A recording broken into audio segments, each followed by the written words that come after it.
My question is, can the hawk see 8 times better than a human? The independent variable is the distance of the prey.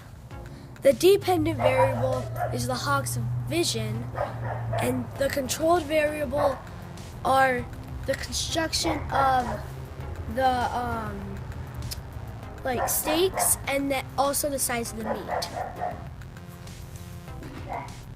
Now that about my field work, I don't believe that the hawk can see 8 times better, because if you had a rifle scope and you looked, you wouldn't be able to see a bunny 400 yards away.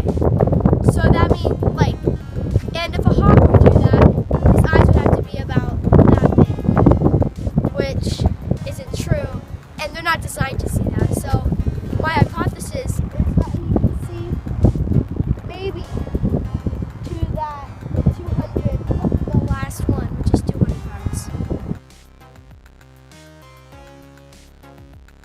Hi guys, we're back, and this is everything that's required. As you can see, we have duct tape, we have hammers, screws, walkie-talkies, cameras, we have our thing, we have our clipboard, pen, drill, camera stand, band-aids in case the hawk bites us or scratches us. We have our bait post, we have gloves, and then we have 10 of the spinning things to get the hawk's attention.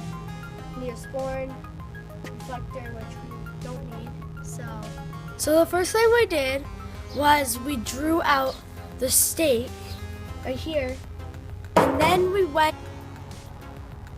First thing we did was we drew out the picture of the steak, and then we went to Lowe's for like a couple hours to find Lowe's and Walmart to find all the pieces to make this. And the second step was to search out the field for like the area that we're gonna place the steaks. 3 is to make the 8 bait steaks, which took me 4 hours in total. The reason we need 8 is so that we could put the bait steaks in various distances. Step 4 was to locate a field that is 400 yards in length. Step 5 was to set up the bait steaks at various yardages. Step 6 was to put the bait on the bait steaks. 7 was to meet the hawk and the owner. Was to test the experiment.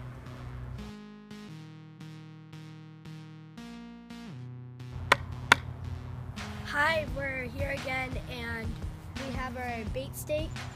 Right now we're testing how far my little brother can see. He's back there about 50 yards.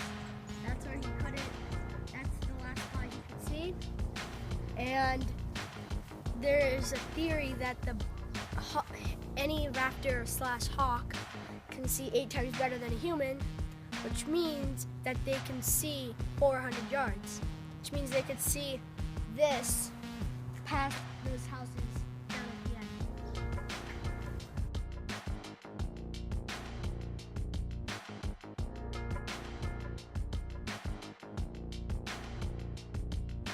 And we're back.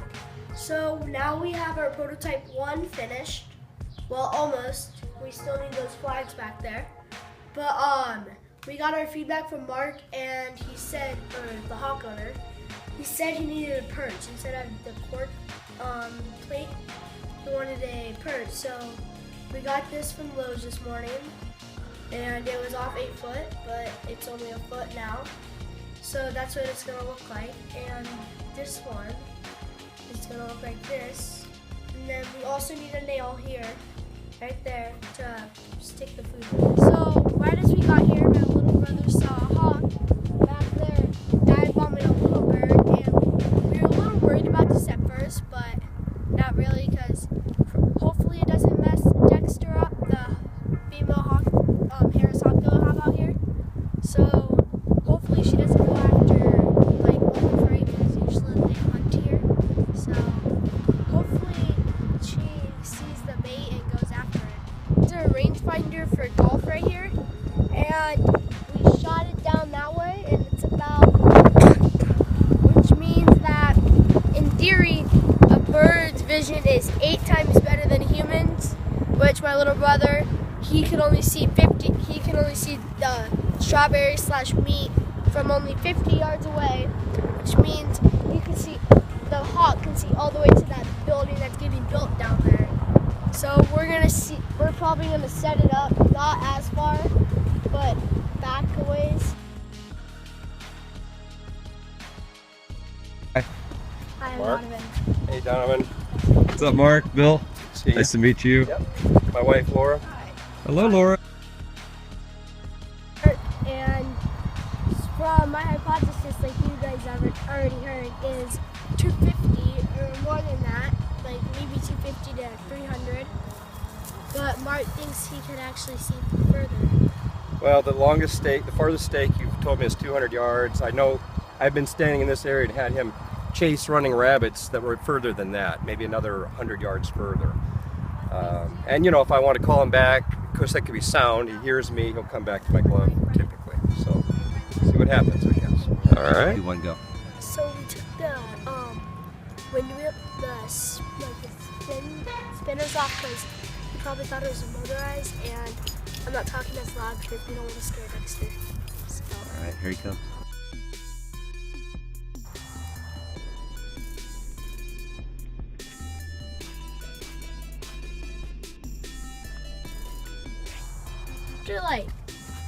From what we saw, he was scared of the sticks, so that was a total bust in our project.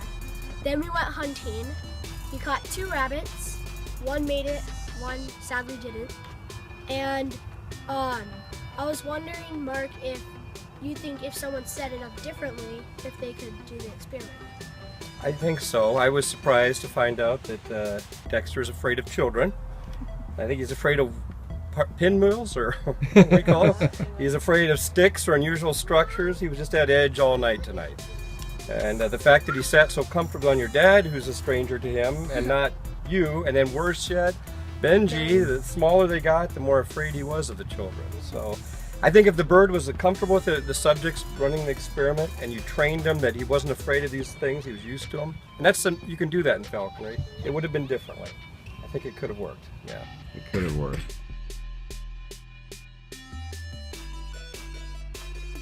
DJ, head up and go look at the bird. Oh, Hey, Dex. beautiful. Hi, Dexter. McLaren. Good job. I told you no screeching, okay? Oh, he's beautiful. He's pretty. He's getting more nervous about it. I was just telling Laura, he's getting more nervous around strangers. Yeah. See? Okay, Probably back good for up, him to, boys. get Back used to up, it a little Ben. bit. Back up a little bit. You're a little It's close. okay, he's just getting used to it.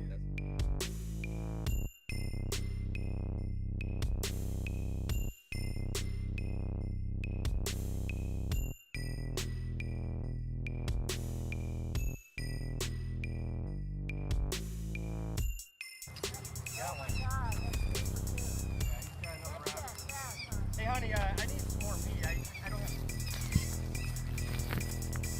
I can make sure I let this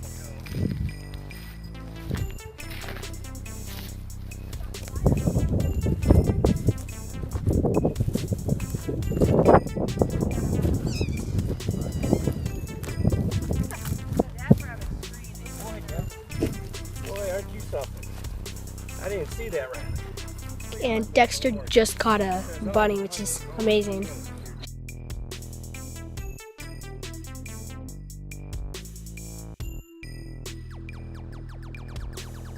So my question is, how did the 1-pound bird take down a 5-pound jackrabbit? Well, the birds are really light, but they're built strong in the right areas. They have very sharp talons, and actually the way the tendons go around their ankle or their wrist or ankles, whatever you call it, they actually have leverage that they use their weight. It's like mechanical leverage. They have extremely strong talons. That's what they usually kill with. So, and you can hold them. So, and their beak is strong, their back is strong to rip and tear them. So he kills with his talons, Talons. not his Then beak. he would, yeah. He doesn't like bite him in the neck like a saber tooth. No, not usually. Although, hawks can be cruel. They might catch an animal that's not quite dead and they just start eating it. So in a way, that just gets the job done one time, one way or another.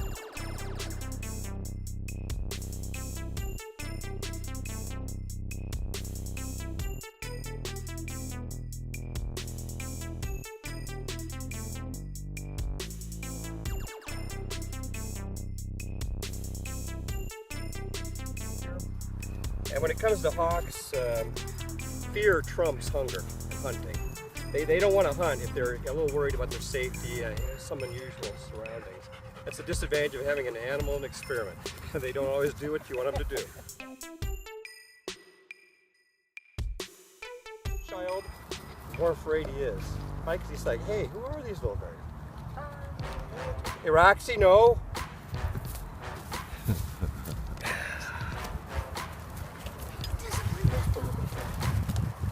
It's okay, Dexter. He may not do it. Hey, Dex. He is just not. Here, Dex, look. Look, Dex. Yeah, he's doing good. He's still afraid. He's afraid of you, Benji. Yeah, he's afraid of children, I guess. That's interesting.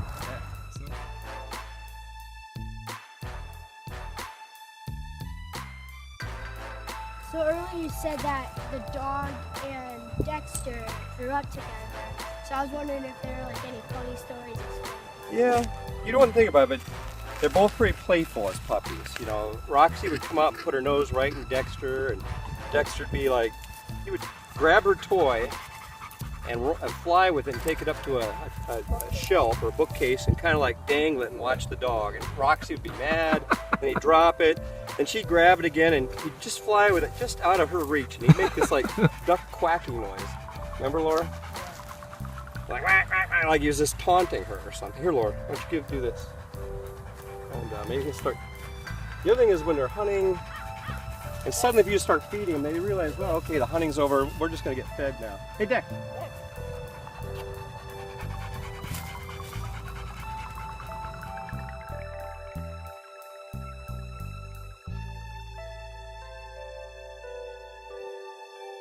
The scientific process. That it's hard. Very hard. And it doesn't quite. So Mark, what kind of stuff? So you're a chemist, and so you've probably done some research, I would guess. But what exactly do you do, and what's your specialty? Oh, geez, I am a chemist. My polymers are my specialty. And just recently we got a patent on a multi-layer ceramic battery that I was actually today doing a poster for a presentation. So it's the same thing. You have a process, and I tell you, a lot of the time what fails is still a success because if you learn something. So, and believe me, we've had a lot of failure. So. McLaren, he's gonna let the bunny go. He's gonna let the bunny go. He's scared, huh? He's frozen, huh? He's like, that wasn't very fun. Says, you got lucky, bunny.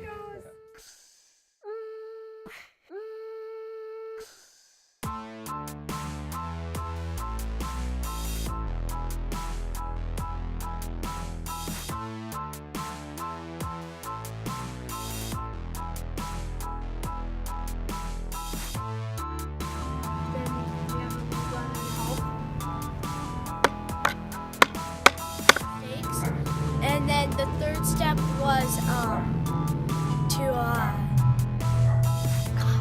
second step was to go to Lowe's and Walmart to purchase all the pieces for the steak.